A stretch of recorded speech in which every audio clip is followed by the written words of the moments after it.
As a clothing brand owner, obviously your sales are very important because if you're not getting any sales, you're definitely not making any money. But after your sales, there's actually something that's much more important than that, which is your profit. How much are you actually profiting from the sales that you're making? In this video here, I want to share with you a profit and loss statement for my own clothing brand. I want to be a complete open book for you, sharing the numbers for my own clothing brand so that you can understand how exactly I go about recording the sales for my brand, the profit for my brand, how I break it all down, and how I think about it. So this is going to be an extremely helpful video for those of you looking to understand profit a little bit better, especially as somebody like me who's not particularly good with numbers. This took a long time to learn for me, so I really hope that you enjoy.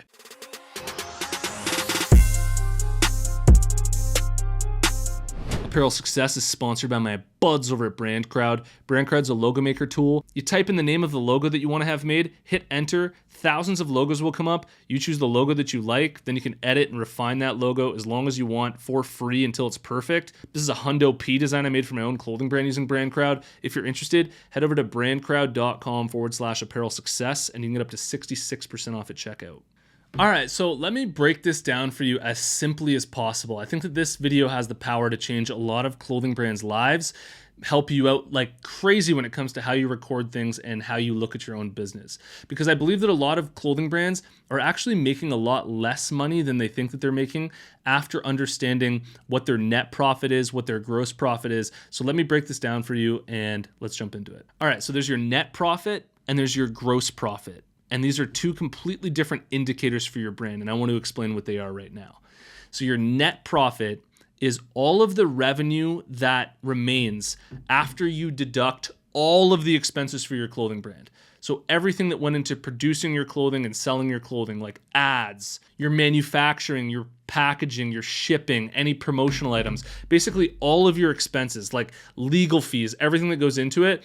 After all of that, you'll have your profit margin. So you take your total revenue and you subtract all of the expenses that month and you'll get your net profit.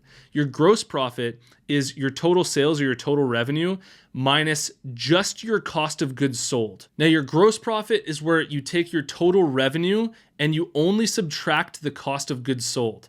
So you take the revenue of sales and you minus from it how much it costs for you to make those products. So your gross profits, the one where you're only subtracting your cost of goods sold, is really giving you an indicator of how much you're making on each item, whereas your net profit is an indicator of how efficiently you're utilizing all of your resources to generate a total net profit. And so your net profit is actually what's most important at the end of the day when it comes to the bottom line in terms of how much money is your clothing brand making. So to make this really simple for you, when it comes to calculating your net profit, you want to consider all of the costs associated with your brand, and that includes your cost of goods sold. And so first, you'll calculate the gross profit, which is how much did you have in sales minus your cost of goods sold.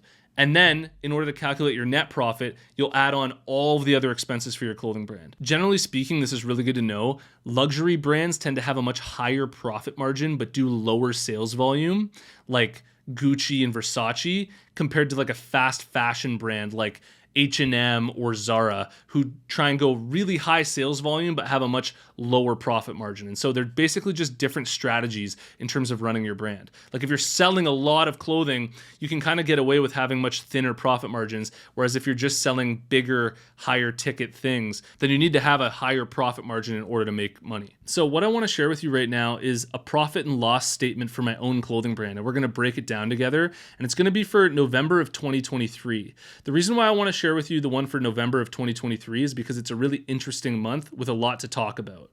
It's the month with Black Friday happening, so there's quite a bit of sales, but at the same time, you're selling everything at like 30% off, and so the cost of goods sold and the profit margin changes, and I'll share with you the total profit for the month, which is actually going to be probably a lot lower than you'd imagine. So I'm in QuickBooks right now looking at a profit and loss statement for my clothing brand, and you can see these if you're in QuickBooks for your own clothing brand through the report section.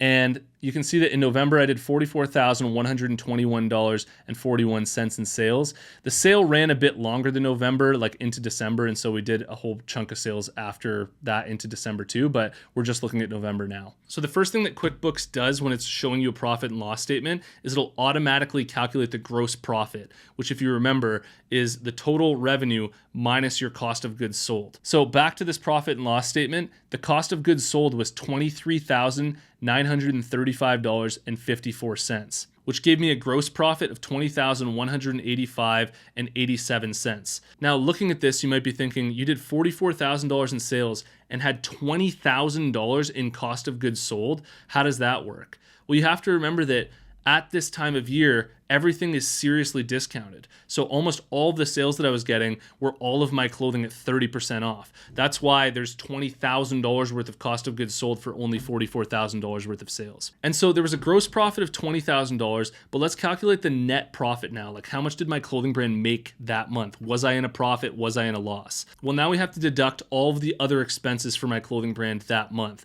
which was $4,467 on ads, which if you think about it, I made $44,000 worth of sales, only spending about $4,400 on ads. That's pretty good. Then there were bank charges of $1,567, dues and subscriptions of $613. That'd be like Adobe Premiere, all of the different software that I use.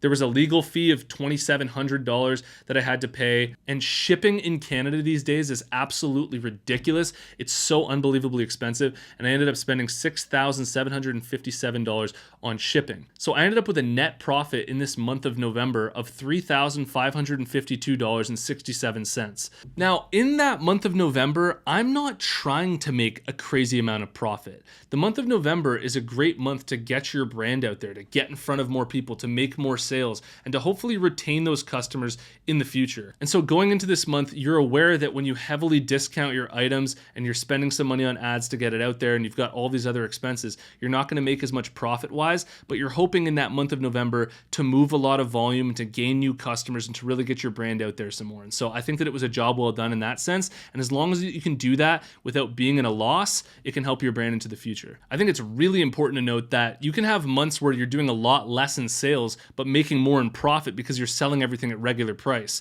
And so I've had months where I made way less in sales than $44,000, maybe closer to $20,000, but I actually did much more in profit since I was selling everything at regular price that month. So that's why you want to be looking at these profit and loss statements to begin with. I hope this video gave you a solid understanding of what net profit is versus gross profit and how to calculate how much your clothing brand's actually making. I think that a lot of clothing brands, if they actually dug deep into the numbers, they'd realize that they're not making as much as they think that they're making. A lot of them are just calculating their gross profit, and they actually need to be a lot more cautious when it comes to their ad spend and all of the other expenses for their brand. So I really hope that that helped. I spent a full month recording a 100% free clothing brand course for anybody starting up a clothing brand right now. All you have to do to get access is go to freeclothingcourse.com and go through it at your own pace, and I'll see you in the next one. Peace.